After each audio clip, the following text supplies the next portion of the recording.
Salut! Aujourd'hui, je vais vous raconter une histoire qui n'est pas banale du tout. Alors, maintenant, une petite parenthèse sur les traits d'horreur que les personnes, enfin, qu'on peut voir sur Internet, etc. J'ai rien contre les traits d'horreur. Mais par contre, quand quelque chose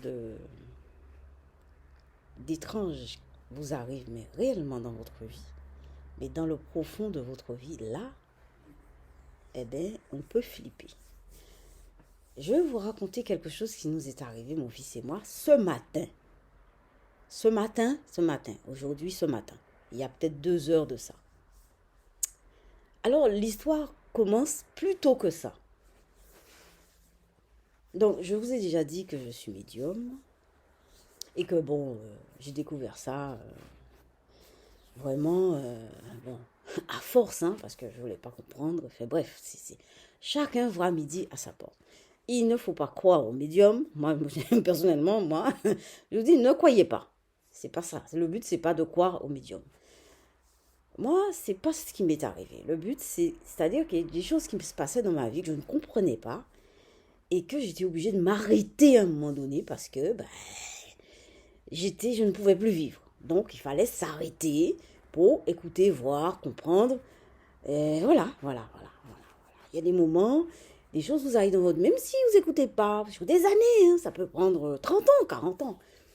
Mais un jour, fatigué, il y en a marre, vous arrêtez, vous dites, ah merde alors, il y a quelque chose qui ne va pas, il faut peut-être que je regarde autrement les choses, ou quelque chose vous arrive et arrête le système et arrête sur image, et là on bug et on dit, tiens, il y a quelque chose. Voilà, moi c'est ce qui m'est arrivé, parce que l'histoire de médium et d'esprit, et etc., etc. Bon, même si vous me voyez noir, je suis antillaise guadeloupéenne.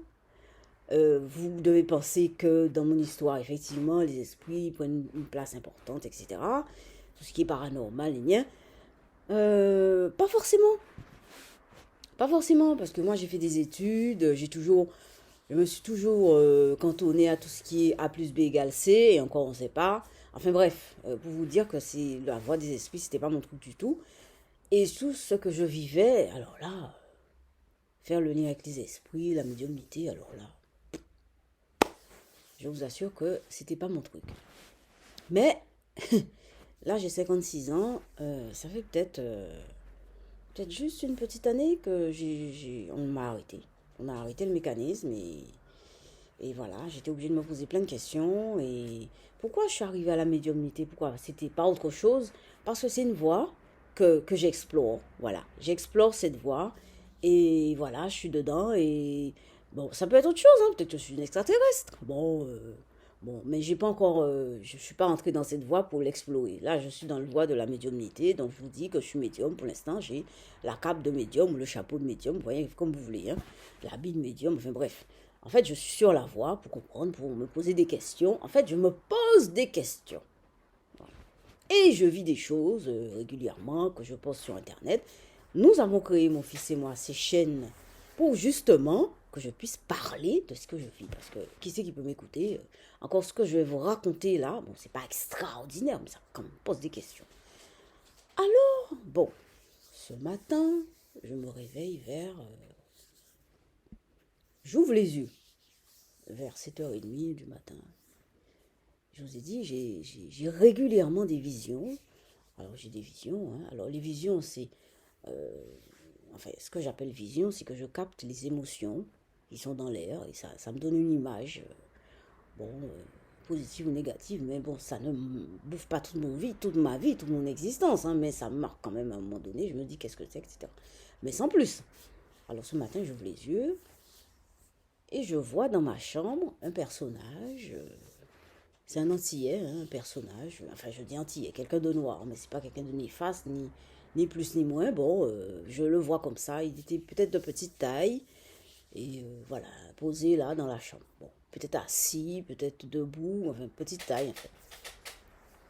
Après je me recouche, c'est une vision, hein, alors bon, je me recouche, je m'endors et je me réveille finalement à 9h. 9h. Et je dis à mon fils, je réveille mon fils, je dis, ah, moi, il est déjà 9h, on se réveille pour qu'on prenne le petit-déj. Je suis encore dans mon lit.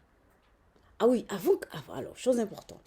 Avant que je me réveille donc il était 9h, juste avant 9h, j'entends quelqu'un dire mon prénom. Et je reconnais mon prof de théâtre. Elle va me dire, la fille, elle est folle, elle est schizo, elle entend des voix, etc. On entend aussi des voix. Quand on est médium, on entend aussi des voix. Alors maintenant, on peut dire qu'on est schizo, folle, ou fou, mais c'est des questions qu'on peut se poser. Moi, j'ai entendu une voix, et j'ai reconnu quelqu'un que je vois régulièrement, qui a dit Agnès. Alors, ça m'a réveillée. Je regarde l'heure, il est 9h. Bon, voilà. Donc, ces deux événements-là, gardez ça bien à l'esprit. Voilà. Donc, on prend le petit-déj, mon fils et moi, etc. Je dis à moi, mais écoute, après, il faut absolument qu'on fasse tes cours, parce qu'il fait une formation à distance. Et donc, je dis, bon, après le petit-déj, on ne prend pas trop de temps dans le petit-déj pour que tu puisses faire tes cours, etc. Et tout d'un coup, pendant le petit-déj, je me dis, tiens, alors je pense à mon prof de théâtre, que je trouve que c'est quelqu'un de bien. Bon, je ne connais pas plus que ça. Et c'est vrai que c'est sa voix que j'ai entendue ce matin, qui disait mon prénom, Agnès, et ça m'a réveillée. Je me suis dit, tiens, je vais lui faire une peinture cannibale pour lui montrer ce que je suis. Enfin, un peu, pour échanger. Parce que je crois que c'est quelqu'un qui s'intéresse à la peinture. Je dis, tiens, je vais lui montrer, je vais lui faire une peinture cannibale.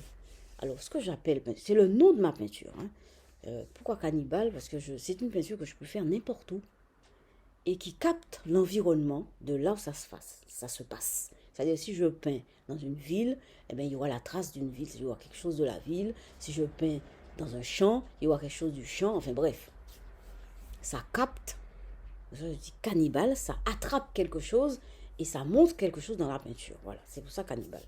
Donc je dis, tiens, je vais faire une peinture cannibale à mon prof pour qu'il puisse voir ce que c'est. Et puis aussi, je n'ai jamais pu trouver quelque part où exposer ce truc. On n'en veut pas. Alors je lui dis, bon, écoute, je vais lui faire ça, il va voir, et puis il va peut-être me comprendre plus. Enfin bref, par curiosité. Et je me dis après, il faut que je trouve une salle. Une salle pour faire ça. Je vais pas faire ça dans la chambre où on est. Il faut que je trouve. Alors je prends Internet, je prends mon téléphone et je cherche. Je cherche une salle. Accrochez-vous bien. Alors, je prends mon téléphone, hein, je cherche une salle, et je cherche, et puis je tombe, je cherche un atelier. Alors, finalement, j'écris atelier pour à louer. Bon, peut-être que je pensais que ça aurait pu être moins cher. Enfin bref, quelque chose de mais pas trop grand, mais suffisamment pour qu'il y ait un bon mur où je puisse m'installer pour faire la peinture.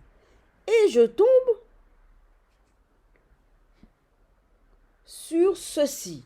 Alors, vous n'allez peut-être pas voir, je vous mets ça bien. Ah, merde. Alors, attendez. Voilà. Alors, vous voyez bien l'image, regardez bien l'image et regardez bien la peinture qui est là, au fond, là. Ça, regardez bien cette peinture-là. Voilà, attendez. Regardez bien cette peinture-là. Attendez.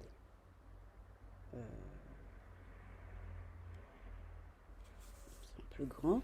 Voilà, cette peinture-là. Regardez bien cette peinture-là. Voilà, ça. C'est une peinture qui est au Louvre. Hein. J'ai regardé, enfin, vous pouvez chercher sur Internet. Hein. Arrêtez-vous à cette peinture. Je cherche un local pour faire cette peinture, pour le prof, pour lui dire, montrer un peu comment je suis, etc. Et je tombe sur cette... Alors, c'est une pub hein, pour un local. Et il y a cette peinture dans le fond. Et, accrochez-vous bien, mon fils, pendant des semaines, a fait des dessins en art-thérapie à partir de cette peinture.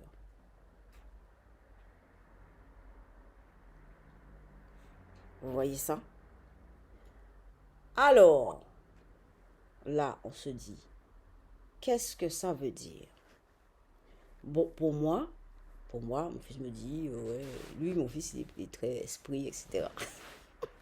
Histoire histoire de se faire bien peur. Non, enfin, bon, les esprits, pour moi, les esprits ne sont pas des choses loin de nous, hein. Oui, Armand. Alors, voilà. Donc, vous voyez, c'est une connexion. Pour moi, c'est une connexion. Alors, c'est une connexion. Alors, je recherche le truc. Voilà. Voilà l'image de la peinture. Et voilà la peinture sur laquelle, la peinture que mon fils a pris comme modèle pour faire ses dessins, parce que je donne toujours un support à la personne, etc. Mettez ça en rapport avec le fait que je veuille faire une peinture cannibale pour le prof, pour lui montrer un peu ce que je suis. Et ne voilà-t-il pas qu'on tombe sur ce dessin, cette peinture, cette image.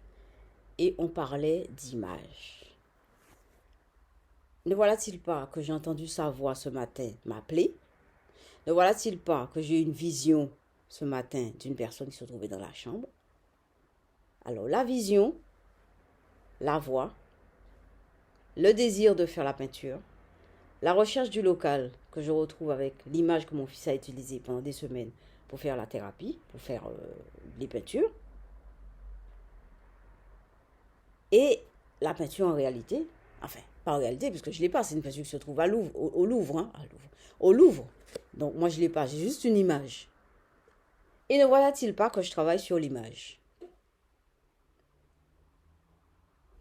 Alors, je ne sais pas quoi dire. Pour l'instant, je ne pourrais pas vous expliquer. Je ne pourrais pas vous expliquer. Mais ça a un sens. Ça a forcément, il y a un sens. Il y a un fil conducteur. Alors, moi je mets ça, je vous ai dit l'image, c'est un processus. L'image est un processus qui est vraiment fort, l'image. Et vous allez voir, c'est une image dans une image. Non seulement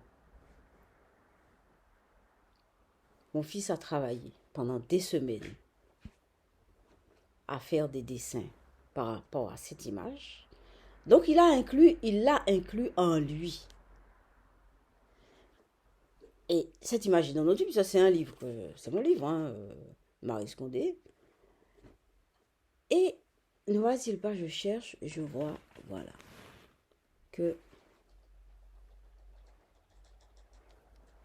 l'image dans l'image.